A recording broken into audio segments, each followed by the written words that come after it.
à tous, ici Nonodrum de Aveyron FC Garage, donc je reviens sur le petit ZT Racing DBX 07, voilà, donc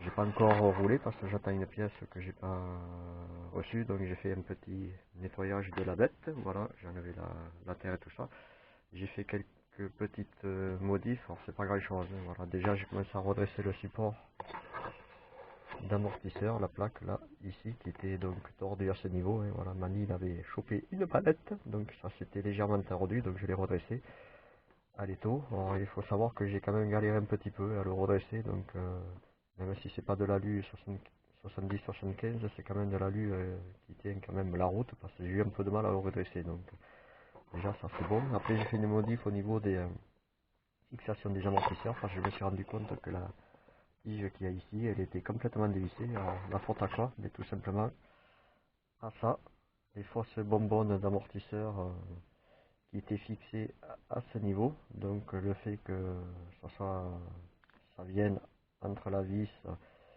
et cette pièce métallique, bon, quand c'est vissé au départ c'est bloqué, mais à la longue le plastique s'écrase, ça prend du jeu. Ça se débloque à ce niveau là, qui est en fait un écrou sur lequel vient s'appuyer l'amortisseur, donc du coup après il y a tout qui prend du jeu, donc je l'ai viré. De toute façon c'est sous la carrosserie, ça se voit pas. Ça m'a permis de bien rebloquer ici, et donc du coup de pouvoir mettre l'écrou nil stop embuté, puisque en fait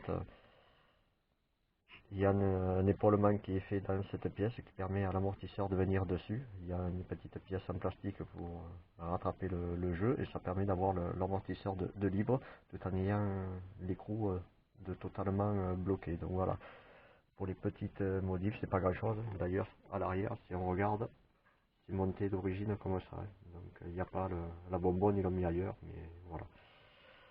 Donc après je vais m'occuper de ce qui est du jeu.